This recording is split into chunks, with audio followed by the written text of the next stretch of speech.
Okay. All righty, fellas. What is going on? We got a pretty big drizzler, I would say, of a Monday Night Football game. Pittsburgh Steelers and the New York Giants. Pretty low over-under type of game, kind of ho-hum, but I don't know. Football's football. We still watch all the football games. That's because we're sick degenerates, just like the rest of you guys. I will say, though, once the second half comes around, it will be on my second screen while I focus on the Lakers game because we're trying to go. Once the second half comes around, I might you'll be go to bed. Sleeping. Yeah, I might go to bed. This is one of those games that's a go-to-beddable game for sure at halftime, depending on how the game is going. Yeah, for sure. So obviously we are loading the comments in the back end. If you guys have a pertinent starts at decision for the Monday night game, again, to skip the line, flockfantasy.com/promo code FSC. Yeah, long night. Sorry, I'm a little gassed right now. I'm not going to lie. Oh, yeah? What'd you do? Why is it a long night? Oh, no, nothing. I had to go drive to get my car serviced right after our stream, and I only had one coffee today, so I'm a little like lackadaisical. So I'm not sure if you notice the energy right now is not quite as high. Maybe part of it too. It's like Steelers Giants Monday Night Football. Let's be real. Yeah, and it's hard to get excited about this game. I'll give you that. I did drop the link if you guys do want to skip the line. I mean, for what it's worth, well, we can get to as many questions as humanly possible. Usually, yes. Smooth Criminal asking about pick'ems. I shall load mine in really quick because I do have them queued up here. Archive pick'em here. Week 8 Monday Night Football. Okay, so the pick'em that I'm rolling with, I will show it in 1 second. I'm rolling with Wan'Dale Robinson, lower than 15.5, longest reception. He has only hit this total one time. He has 62 targets this year. He has had one catch longer than 16 yards. So I like that lower there. Najee Harris, 15.5 rushing attempts in 4 of the 5 Steelers wins this year. He's been like well over 18, 19, 20 carries. And I think the Steelers will win this game. They're 5.5 point favorites. Yeah. And then Pat Freiermuth, higher than 29.5. Christian loves him, some Wan'Dale. Higher than 29.5 receiving yards for Freiermuth. The Giants defense. I thought about that one. They have holes in the middle of their defense, and I think Freiermuth is able to take advantage of those, and he's also been over that total with the only game with Russell Wilson so far. He had like 51 yards. So for sure, and I will load mine in as well. I probably should have got it already in there, but here, just give me 1 second. In the meantime, while you're doing that, if you guys do want to tail that entry that I threw up there, you can, of course, go to Underdog Fantasy, use the promo code FSC, get up to 1,000 in bonus cash. The Russell Wilson free square is also live for tonight's game, too. So if you throw in the Russell Wilson free square plus Danny's, it'll be a 20x. I actually don't think you'll be able to because you have a boost in here with Wembanyama, but with mine, it would be a 10x.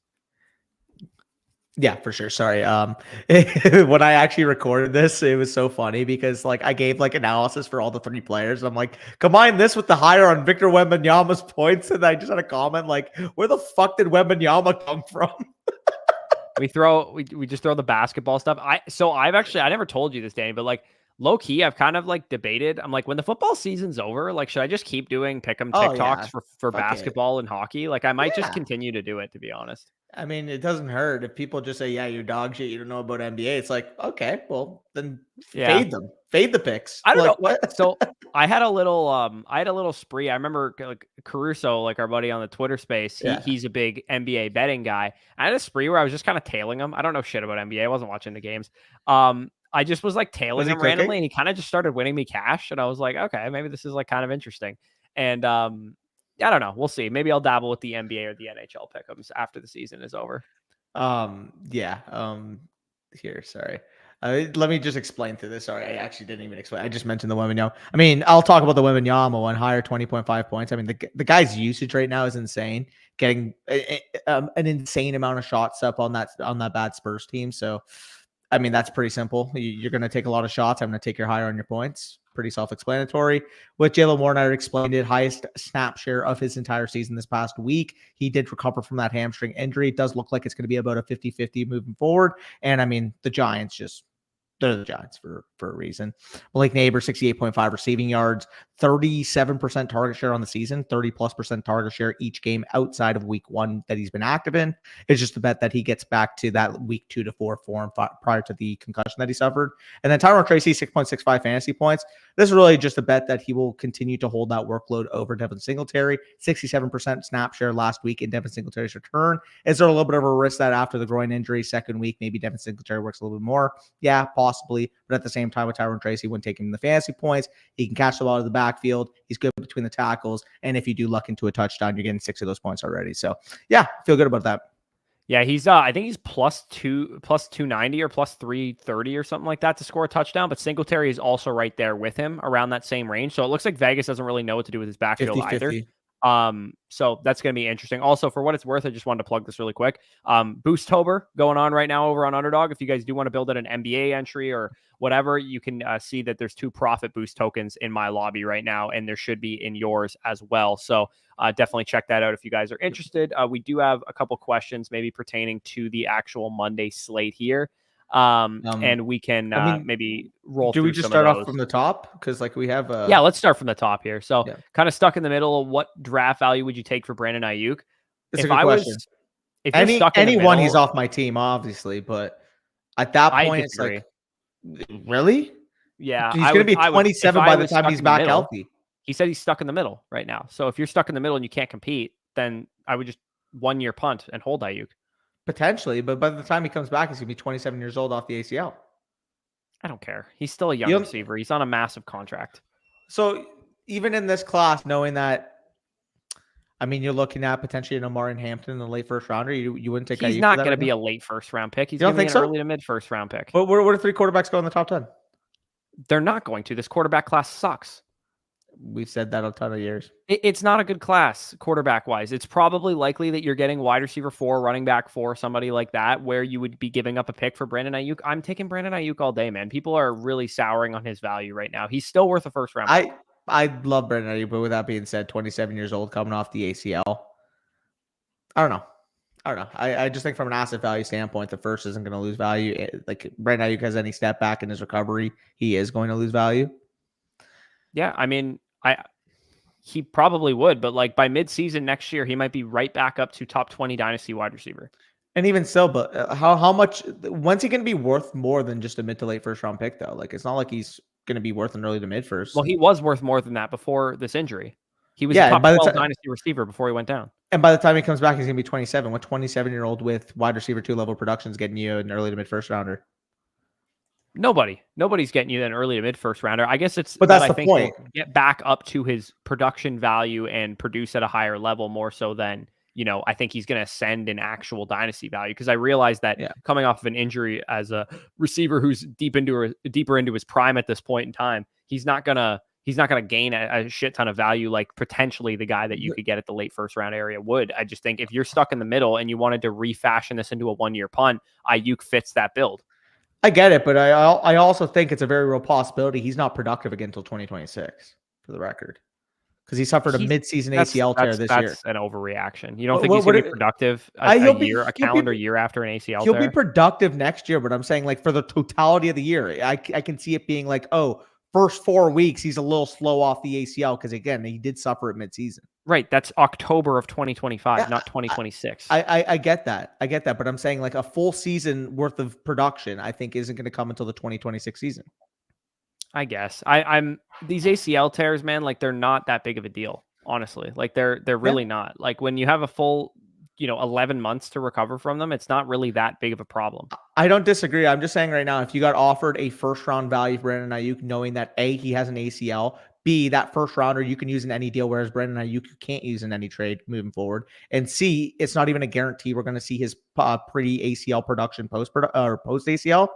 That's where I get a little bit worried. So again, I still believe in the talent. I think when he's healthy, he's a top 10 level player at the position of wide receiver. I don't know why I said it like that. Top 10 level wide receiver is how I meant to word it. At the same time, it is projection, and he will be 27 years old. Like at that point, like I don't know if you know this, Danny, but like 27 is like premier age for a while. I get that, but how old's Chris Godwin right now? Like 28? He's 29. He's 29. Okay, fair. But basically, what was Chris Godwin worth going into last year? Chris Godwin doesn't have the contract insulation or the offensive, or didn't at the time have the contract or offensive insulation that Brandon Aiyuk has. Brandon Aiyuk is one of the highest paid receivers in the NFL. He's a superstar. You don't need to convince me on the talent. I'm just saying. Okay, so if I'm getting a superstar who I have to wait a year on, how is that not worth a late first round pick? because he wasn't performing like a first round type of wide receiver before that, or sorry, not first round, wide receiver one before that. A, B, he's going to be 27 years old coming off an ACL. And C, like I said, is there ever going to be a possibility where he's worth an early to mid first rounder moving forward? Because why wouldn't you sell for the mid to late first rounder now, knowing that you have to wait on the asset for a year and a half and can't accrue any value on it? I guess that's fair. Like you could definitely you do more with a first rounder than you could with Aiyuk at this point in time. But if it's a league where you intend to be competitive next year, I think he's worth like the projected 110, 111 to just send off and roster that for next year. Like again, context of a situation is going to matter, but also I don't know. Just depends what there is. If I got offered a mid to late first rounder, I'd be willing to sell. So if you are in a league with me and I have Aiyuk, feel free to send that. Yeah. I shouldn't say the ACL is not a big deal. Bryant's, talking about that in the comments. It's like, it's going to factor into next year. Like it's going to affect him next year. I guess my point is that it's not going to it's by mid to late season next year. I think he will be the same player because that's the wide receiver position doesn't usually have a massive impact by the ACL injuries. It's not a death nail for wide receivers typically. All right, let me run you a couple names and I will ask you what their value is, okay? So when we're looking at where I have Brandon Aiyuk in Dynasty right now, where is Brandon Aiyuk? Okay, I see him. Would you rather a mid to late first rounder right now or Cooper Kupp in Dynasty? I would rather have a mid to late first rounder. Because I have Brandon Aiyuk 2 spots higher than Cooper Kupp right now. I have Brandon Aiyuk at wide receiver 25 in Dynasty. He's wide receiver 24 for me. I have Kupp at 26. You have Kupp at 26? Holy shit. Yeah. Okay, I just have Kupp way lower than you, I guess, then. Fair. Okay, then sub in Deebo a major cluster of young players. Deebo Samuel? Sub in Deebo Samuel. I think Deebo's actually a good comp for Brandon Aiyuk, funny enough, because he's on the same team too. Yeah. Like, would you pay a mid to late first, or would you sell Aiyuk or Deebo and buy him for a mid to late first right now? Or would you rather pay an early to mid second? I would rather pay an early to mid second if I can get him for that. But if I was a competitive team, I would sell. Like the way that I structure deals around guys like Deebo, who I don't think are quite worth a mid to late first, is that I get something else on top of Deebo. Like I would go Deebo and Bucky Irving or something like that off their team. But that's kind of what I'm referring to. I can easily say right now at this point, asset value, that Brandon Aiyuk is a same tier asset as Deebo Samuel. And you're still skeptical about paying him mid to late first. I think you're totally justified in saying that he is absolutely not a liquid asset and a mid to late first is. Like that's totally fair. I just think that's what he's worth, and I'm willing to buy him on teams where I'm 1 year punting. That's basically where I'm at. And if he didn't say kind of stuck in the middle to this question, I would say mid to late first. But he said kind of stuck in the middle to me usually means that if you refashion and retool your team, you're going to be competitive next year. I would disagree, honestly. When I see kind of stuck in the middle, it kind of sounds like they're in limbo, and I would actually more than likely rather retool it. Well, yeah, I guess it's dependent on what kind of team situation you're in. If you're stuck in the middle, usually that meant you were trying to compete and, whatever. Either way, this was a long discussion on the first question. Hey, hopefully you guys enjoyed it. I mean, like, obviously people, we talk off the spiel. We talk off, script a lot. And I mean, maybe you guys get some value because maybe you have Brandon Aiyuk and don't know what to do with him. Yeah, I guess I would be in the camp of absolutely if it's anything less than a first round pick, I would be actively buying on 1 year punt type of teams or just teams where I can hold the production for a year and then hopefully sell him once he's back on the field healthy because I view him as one of the best receivers in the NFL. Like obviously he's not as good as Jefferson or like Lamb or those guys, but like if he was the next tier down of receivers, 6 to 8 for sure, talent wise. Yeah, like if Nico Collins was a year older, because he's slightly younger than Brandon Aiyuk, but if Nico Collins was a year older and he tore his ACL right now, are you going to nuke Nico Collins all the way down to like wide receiver? Nico was giving me top 3 level production. Brandon Aiyuk was giving me wide receiver production before he got hurt. Yeah, that's a fair distinction actually. But regardless, I think he's still back in wide receiver 1 type of production piece when he's healthy. It's just going to be a year and maybe 14 months or so until that happens again. And I'm comfortable holding that if I'm in a position to do so. Anyways, Michael says, of course, I'll just say one thing. I'll say one thing. If the price isn't going to rise further than mid to late first, why wouldn't I just buy back when I know he's going to be producing after? Well, because the person who buys Brandon Aiyuk, we say like whole buyback shit or whatever. If you bought somebody, they're probably anchored to him in some way, and it's hard to just buy him back. No, it's fair. I'm just basically pointing like I don't think there's going to be a world where he can raise from a mid to late first price, and I think if anything, he would lose value. Yeah, I would agree with you if he didn't have like the highest receiver contract in the league, one of the best 5 to 10 talents in the league. And like Snook points out here, he has a very good quarterback, very good play caller. Like, so basically what you're saying is situational factors with the guy. That's the reason he was a top 12 receiver. And by then too, like who knows what Kittle and Debo and those type of guys are looking like as far as the like who's on the roster and stuff. They committed to Aiyuk long term. That's why I'm like not really concerned about it. Basically, then what I'm hearing is you need to raise Brandon Aiyuk in your dynasty rankings because I don't think you'd be paying a mid to late first rounder for a wide receiver 24 in your ranking. I would. I mean, like DJ Moore is the player directly ahead of him, and I would pay a mid to late first rounder for DJ Moore if I was a competitive team. And Tank Dell is the player, and Ladd McConkey, the two players right behind him, who are more rebuilding type of guys. Who, if I wanted a young receiver, I would be willing to pay mid to late first rounders for. Yeah, maybe more so on the late side. I think they're probably more late first rounders than they are mid first rounders. Like mid first rounder to me is more like DK Metcalf than those type of guys. But I don't know. It's a pretty fluid area of the ranks. Like again, if you don't feel comfortable paying a mid to late first rounder for Aiyuk, then maybe it's Brandon Aiyuk and Bucky Irving that you pay a mid to late first rounder for. Like that would be more so my point, I guess. For sure. And again, that's even assuming that there's a mid to late first round market right now because it's probably closer to in the twos. And if it's closer to the twos, like I should probably be sending offers in every single league I'm in right now. 100%. I'm just basically pointing. If I got offered a mid to late first rounder, I would sell them, knowing that. Again, like I don't think the assets value is going to go up, but like I said, it's probably closer in a lot of leagues to a 2, knowing inherently he won't be suiting up, like you said, at least probably 14 months until he looks like himself again. Yeah, that's definitely fair. Michael's blaming Danny for wish casting the Cowboys. Okay, wait. I have to rant about this a little bit too. Mike. Don't act like Bucky Irving played every practice in full last week. No, he was legitimately dealing with turf toe, didn't practice all week, and was a surprise rule into the game. So don't act like he's this crystal clean score. Let's not do the revisionist history and then say, hey, Danny's Cowboys bias led me this way. No, take accountability. Yeah, no, I think Irving was definitely a real legitimate risk to only play like 8 snaps the whole game. Like that was definitely a possibility. I mean, Tolbert, is he really that good? Probably not. He's just kind of going to be this guy that maybe catches a touchdown or a big play or whatever. He's not a reliable guy. Like on any given week, Bucky is a guy you would start over him. It was more so just that Bucky was coming into the season or coming into the game with an injury. And for the record, again, when the offense for the Cowboys, if it does get better, I think Tolbert would be a beneficiary, but he's never going to be a high volume guy. Like he's not going to be like, oh yeah, he had 10 targets against the Steelers. He's not going to do that every week. Like maybe every 4 games he'll have a 10 target game. No, what he's going to do is he's going to be the 3 to 6 target wide receiver, catch the contested balls. He's going to be efficient per target. Honest to God, like the role he's playing right now is just the one that we've idealized Michael Gallup to play in the last couple of years. But unfortunately with the ACL, he hasn't been the same player to occupy that role. He's filled the Gallup role well. Yeah, I mean, the Gallup role is something that maybe you guys should just eliminate from your offense because it doesn't work. Dirty work, X receiver, contested catches. Again, like he's not a big separator, but like when you need a play, you throw it up. He's actually been really good on contested catches this year. Again, we'll see how sustainable, but he's caught like 27 of his 37 targets so far. So he's been okay. Dalton Young says he needs Neighbors to drop 19.2. Full PPR, I think you can get there, 60% chance, but Neighbors having a big game is something Danny needs. You're not going to hopefully he drops 80. Hopefully he drops 80. He's not going to beat me anyways, but it's going to be funny if he does. Yo, what's going on, Christian? I'm glad I traded.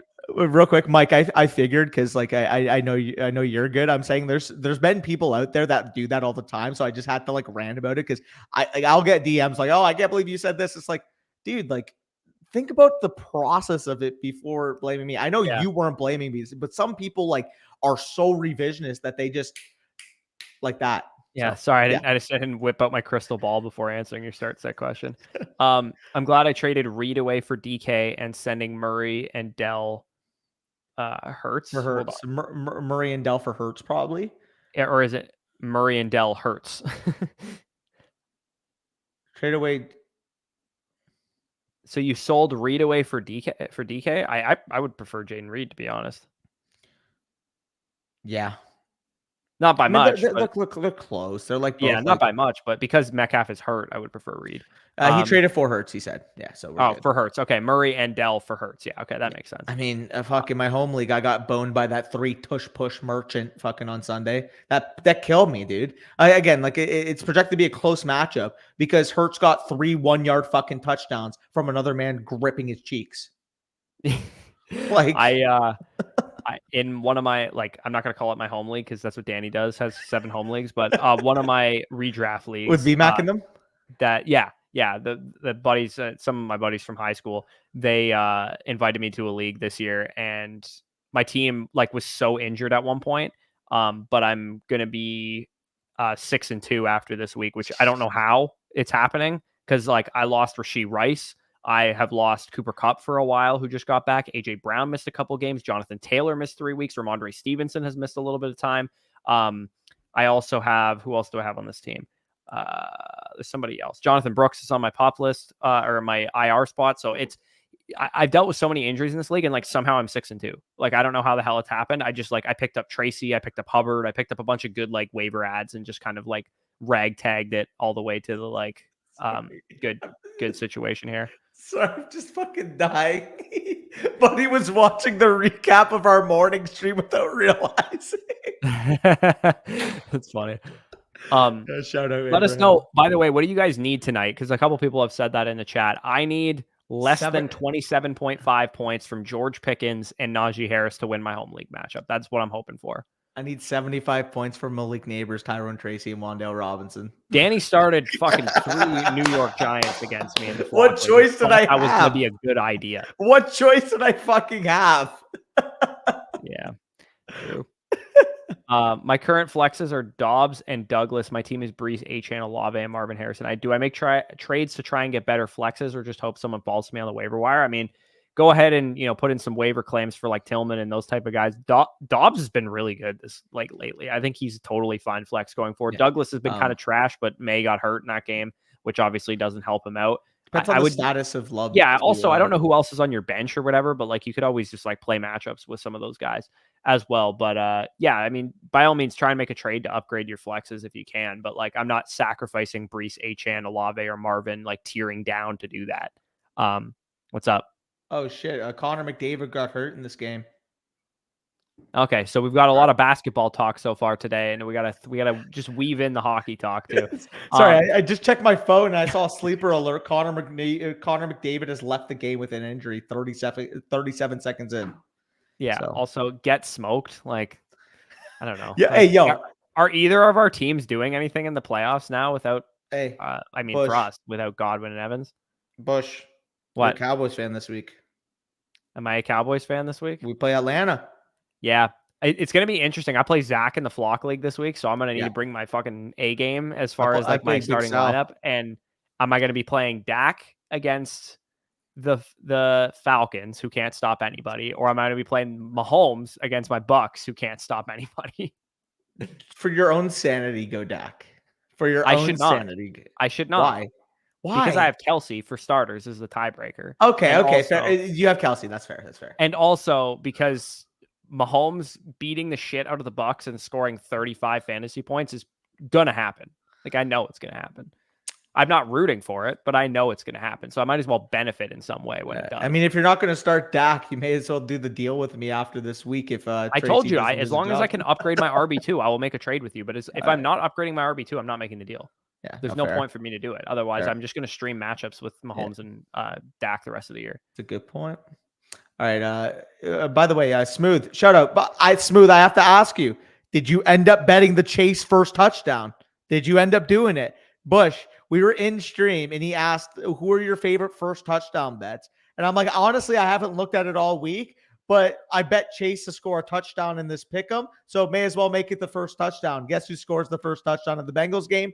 Jamar Chase. Smooth, you better have put it on it, man. I'm counting on you. Speaking of first touchdowns, you know how Dylan almost hit the Johnny Munt touchdown on Thursday night? Dude, I was Johnny Munt was the first read on like a red zone target. Josh Oliver got it to Josh Oliver instead, and he called it in the chat. He was like, Johnny Munt first touchdown, bet on it or whatever. And I was like, oh my God, Johnny Munt catches this first touchdown, I'm literally gonna kill somebody.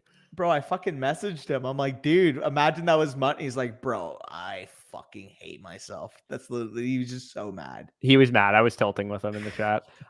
You're next, Danny. Jeez, Danny kind of looks like Brawny, not gonna lie. What are we saying here? Yeah, we got. I've got that before. To be fair, I have gotten that before. If Wan'Dale and Tracy stay under 38, I'll take sole position of number one in the listener league. Mike, Wandale, and Tracy going off. Sorry, brother. Can't. Also, am I playing you, Mike? Wait, do you have Wandale and Tracy? I have Wandale on my team. Oh, he's talking about the redraft league. Sorry, I thought he was talking about the listener dyno for a second. Mike, love you. Sorry, nope. But need Tracy going. Need Tracy and Wandale. Oh, also, Danny, the one thing that would help me is that if Malik Neighbors goes nuclear for like 50 points, I would beat Dink in the listener redraft league. I'm down. I'm down like 55 Go Neighbors. No, Neighbors. We're not doing that. Do I have any other? I'm just trying to see if I have any other close matchups. I lost to Sir King Jared in. Oh my god. My god. What? Did you see Tom Pelissero tweet out that there was a stat correction that happened today? You won on it. I won on it. I literally won on it. Oh my god. I literally beat him on the stat correction. Oh my god.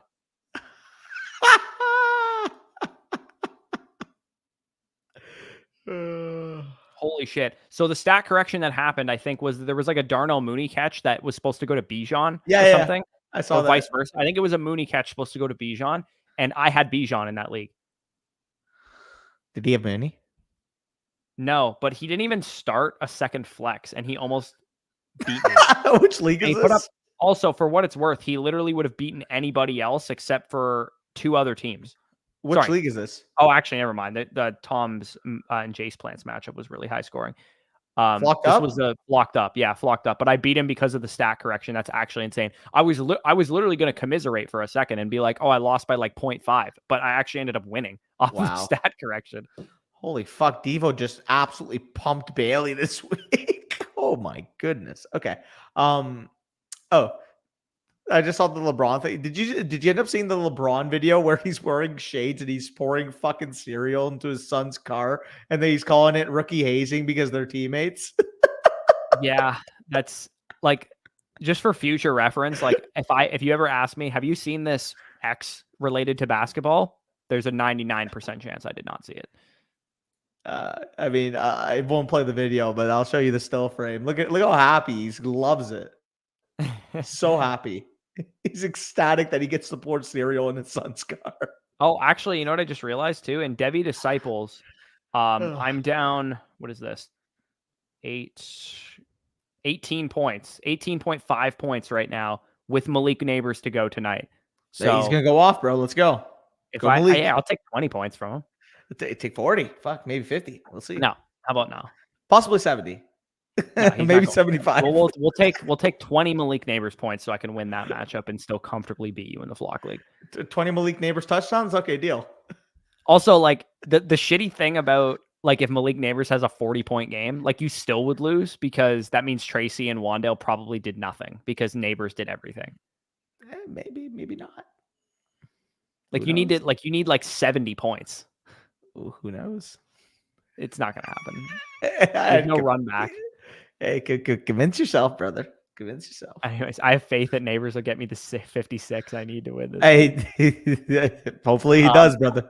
How do I get into the listener league next year? Obviously, so the listener league, we usually just draw names from like underdog signups and flock subscribers. So site subscribers, and whatnot. So usually we get sent the info, like whoever signs up. So basically what we do is we take all of the info, we put it into a randomizer, we spin the wheel, and then whoever gets in, we just end up emailing. So that's been the formula for the last 4 years, it feels like now. Yeah. And I think the other thing we do too is annual mother flockers actually get 2 ballots as well. Yeah. So people who are annual site subscribers have a chance to get we did it new FTDs also would get a third if they were a mother flocker and stuff. Donnie needs shout out Donnie. 14 from Chris Boswell. That's a lot of points. Hopefully you have like bonuses for kickers. Maybe you can do that. Hopefully.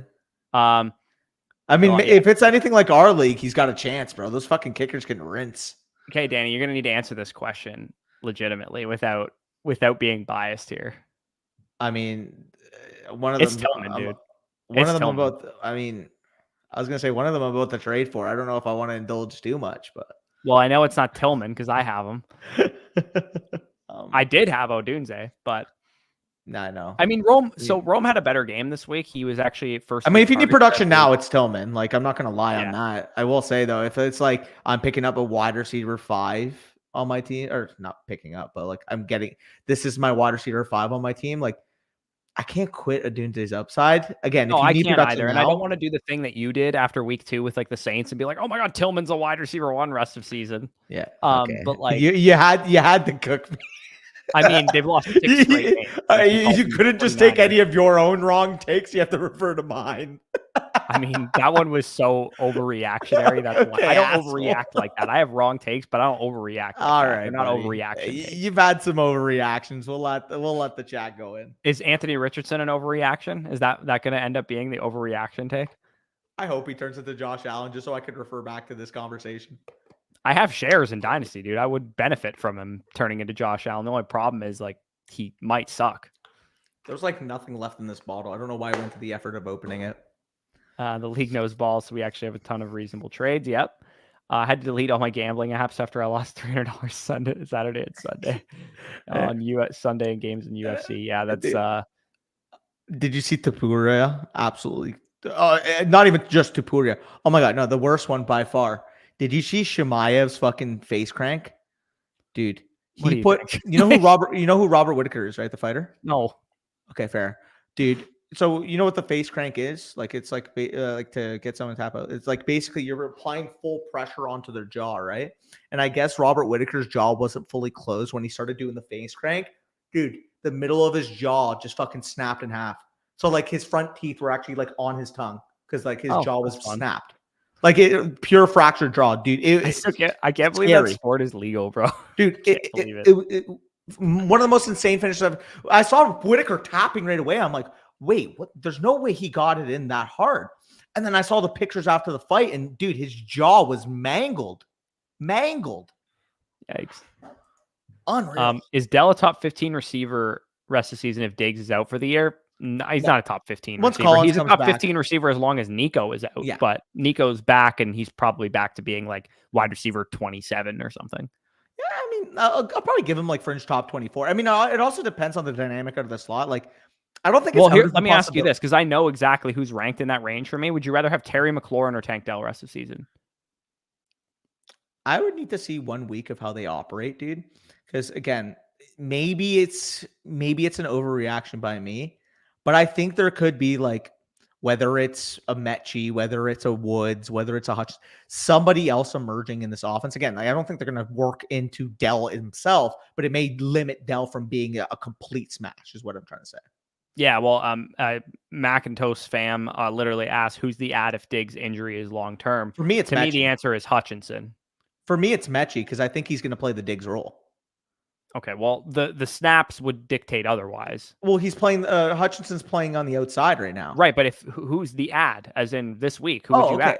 Well, if you need to start this week, yeah, Hutchinson. What I refer to this is in place of like if you lost Diggs, who you think could play the Diggs role? I think it would be Mechie. Again, Hutchinson's the ad because he's getting more snaps right now. For the record, like I'm not going to go outlandish, but.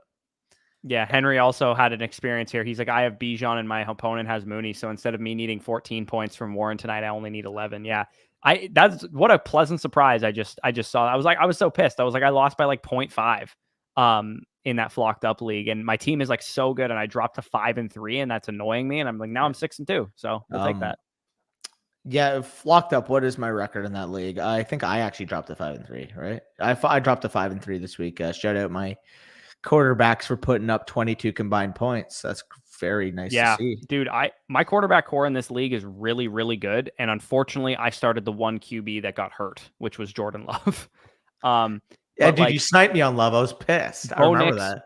Like my quarterback core of Jordan Love, Bo Nix, Baker Mayfield, Tua Tagovailoa. Like I feel really good about those guys long term. I mean, like mine is riskier now because Average kind of looks dog, but I have Caleb. I have obviously A-Rich if he does ended up living up to upside. Still have him. Geno Smith's been fine, and then Daniel Jones I also have as well. So again, like obviously from a value perspective, I would love A-Rich hitting, but even if he didn't hit, if I was rolling Caleb, Geno, and Daniel Jones, I'd be sleeping like a baby, to be honest. Yeah, man. Like I put up a decent week this week without having Metcalf, Higgins, or Godwin at receiver. Like I had my three best receivers outside of Drake London out for this week, and London had a bad game too, so it wasn't Wasn't a great week for me, but I still So squeaked out the win. Shout out to the stat w- correction. one thing too. Did you see I dropped 100 and I'm on pace to drop 183 points and flock me silly? And just listen to my starting lineup. So Josh Allen, Kyler, obviously big needle movers, but listen to the rest: Ray Davis, Trey Sermon, Demario Douglas, and then this is where I got all my points from: Keon Coleman, Ladd McConkey, Kyle Pitts, Bucky Irving, Puka Nakua, and I have Tyrone Tracy tonight. That might be the most disgusting 180 plus point lineup that I've ever seen. Yeah, the fact that you're gonna beat BMAC is so funny to me. You're like a tanking team. Dude, I projected to score 183 points. Like, dude, am I projected second highest score this week? Yeah, second highest score. Everyone, all my depth like really sold me up the river there because Komet had a bad game, DJ Moore had a bad game, Jordan Mason had a bad game. Like Nick Chubb had a bad game. Like my studs came to play. Like Jamar Chase was good, AJ Brown was solid, Achan was good, Dobbins was solid. But yeah, the rest of my team kind of sold this week.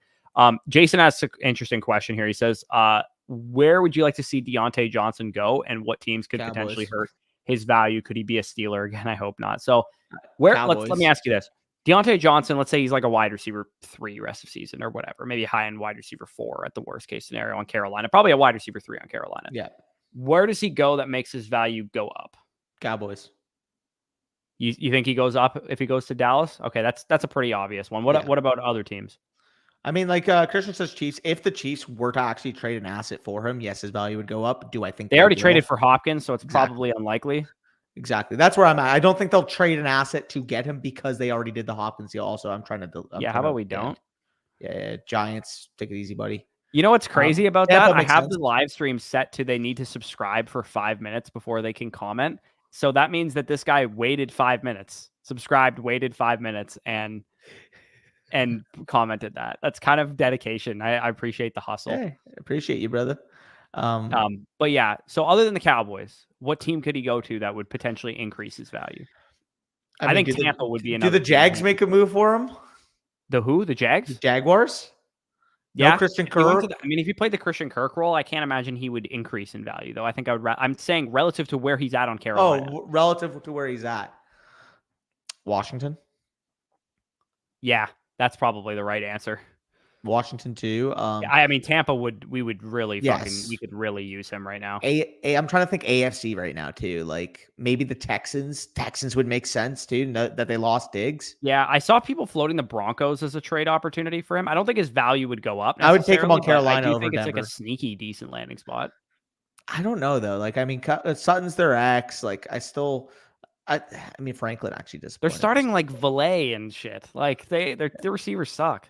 I mean, like that's also Sean Payton. You draft a receiver in the second round, and he's your primary punt returner for. Unless you played for the New Orleans Saints in your career, you're not seeing the field.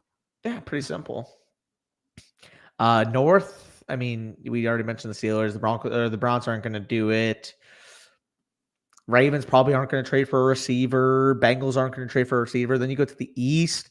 The Patriots could. I think the Patriots would make sense. Now, unfortunate because like they actually probably wouldn't because Pop Douglas already playing that role.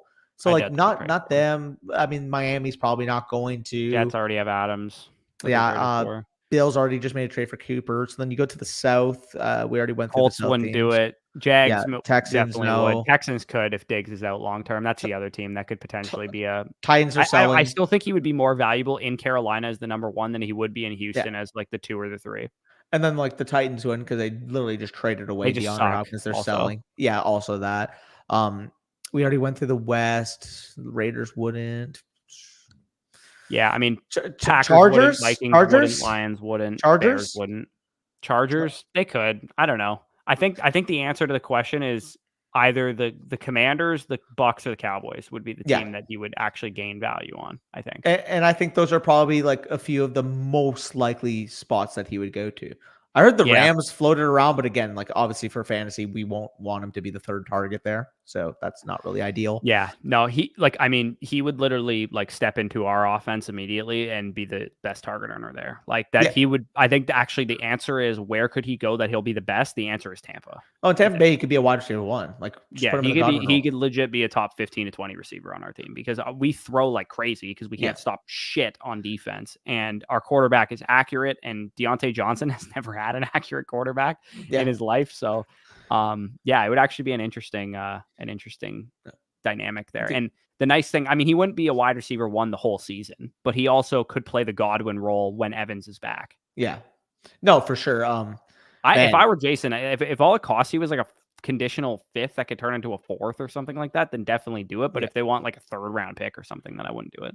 Yeah, because then you're also going to have to re-sign him because he is a free agent after the year. So I don't think the Bucs would re-sign him anyways. I think they would probably view him as a rental because even despite the injury to Godwin, it's not an ACL tear, it's dislocated ankle. I think they want to. Godwin's impending free agent. They'll get him for a nice little discount now after the injury. I think they're going to re-sign Godwin, to be honest. Fair.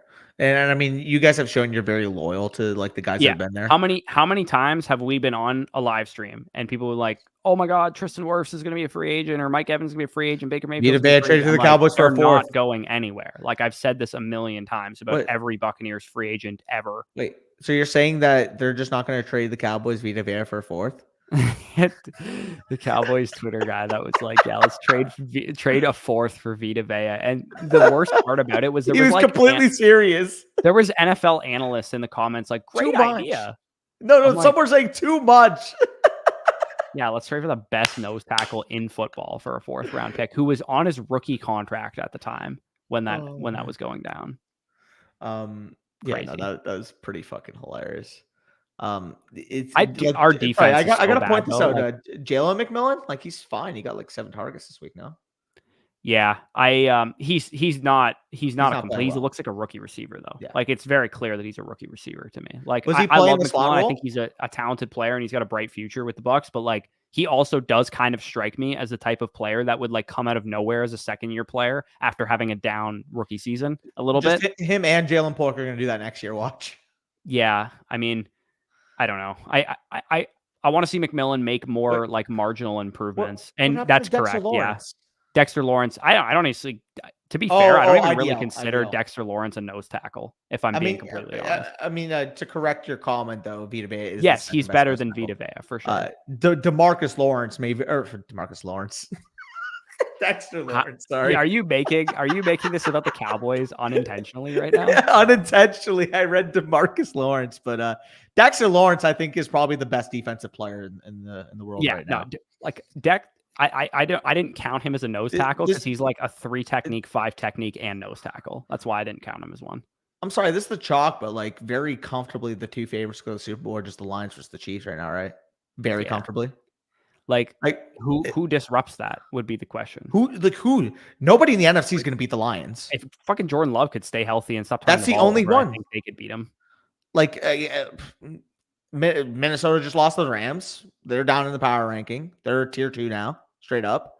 The Lions look unbeatable. They had 94 passing yards. They had 50 air yards and 52 fucking points in that game. 50 passing air yards and 52 points. How? So funny. Yeah. How do you put up 52? Not even throwing the ball on the AFC side too. I'm like, maybe a healthy Houston Texans offense could give the Chiefs a run. Yeah. Also, I gotta say this money as well. I just see I don't mean to cut you off before the comments go down there. Oh my God, you guys always cut each other off. No, accident. My apology. I just have to address this. Don't say Philly. Don't say the Rams. Let's be fucking real.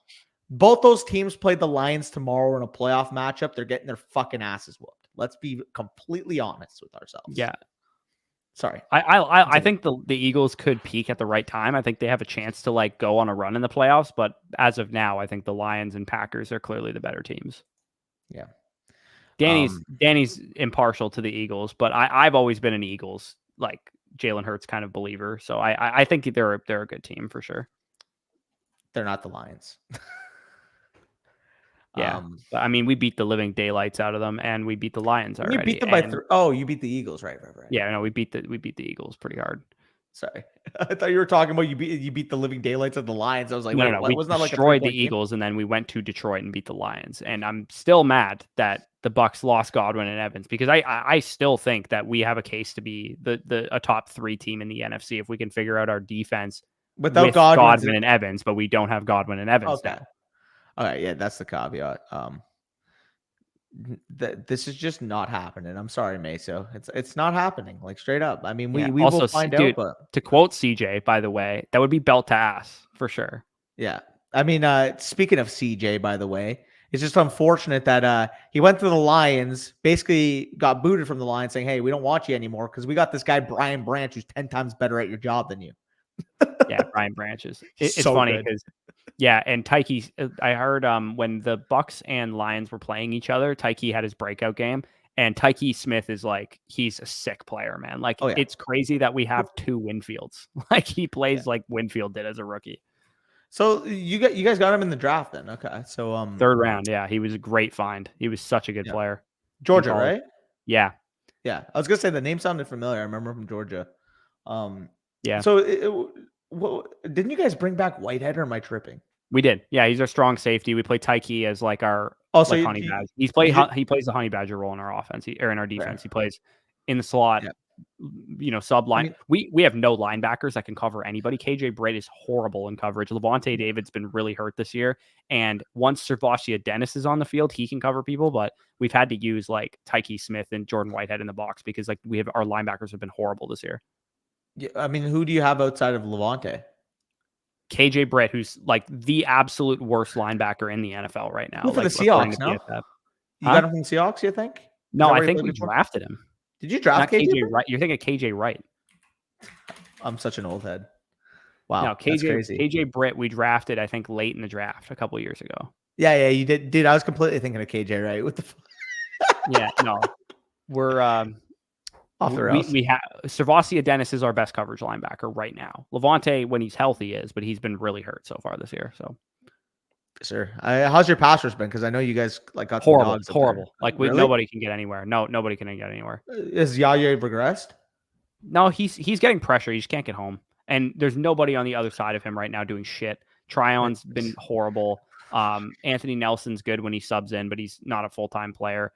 Vea and Cansey are good, but they're not like pass rushers. Or I mean, Cansey should be. He's not playing very well right now, but Vea is not really a pass rusher, so he's not the type of guy that you'd expect to be like wrecking games as a pass rusher. Trust me, anytime I watch our defense play right now, like again, very good fight in the first half. I'll give them credit, but holy fuck, it almost feels like watching every single possession against the Cowboys defense right now. It's like sooner rather than later they will break. That's the vibe you get because like every single rush. Bucks drop back. You know, when like you have a good, like the 2020, the year of the Super Bowl, I was excited to watch our defense. And I know exactly how that when feels. They dropped back, like when an opposing quarterback dropped back, I was like, he's going down or we're intercepting it or we're like getting pressure or something.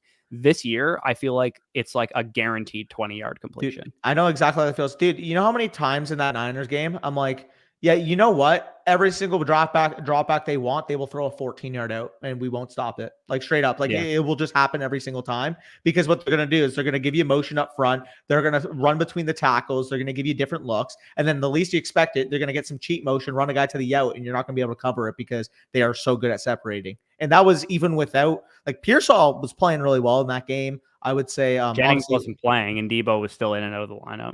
Yeah, so and Kittle just fucking destroyed us, man. Yeah, and dude, Christian's back on the field. Offense is going to look like it always has, in my opinion. Like I actually don't think Aiyuk is a big piece of the offense, but I think Christian. I think Ayuk's the biggest piece, to be honest. Christian to me is a way bigger piece than Aiyuk is. Oh, okay, fair. Sorry, biggest receiver. Yeah, I think that's fair with Christian. Fuck me, dude. What happened? Pickens just scored, and I'm facing him. Oh, I have him. That's not good. Not good for me. Oh shit! Wait, I have him in my home league. My actual home league. How would I know what league to decipher that between? You know what I'm talking about, though. There's a flag. Hold on. Please count it. Oh, the offensive lineman says fuck. That might be coming back. Broderick Jones looked like he fucked up. Anyways, the game is on, so I mean we don't need to commentate on the actual game. If you guys enjoyed, like, comment, subscribe. You'll see a waiver wire stuff live tomorrow. My waiver TikTok is live right now, so if you guys have TikTok, head on over to head on over to the TikTok there and follow along. And Danny will have waivers on here tomorrow. We'll have trade targets Wednesday. You guys know the drill by now. But yeah, good luck in your matchups. Hopefully Pickens does not score here. Hopefully and, he does. I'm down by no, he does not. 31.5 points down with Neighbors and Pickens. So unless you want Neighbors to score all that, I would really take a touchdown. I'm not going to lie. I would not. Wait, how much do you need to fade from Pickens? I can't have Pickens and Najee combined for 28, and Najee already has 3 carries for 25 yards, so it's not starting off too great. Okay, so but I guess you guys will have to choose which side to support then. Yes, you shall. I can't talk. Anyways, appreciate you guys for joining us. Talk to you later. Peace out. Yeah.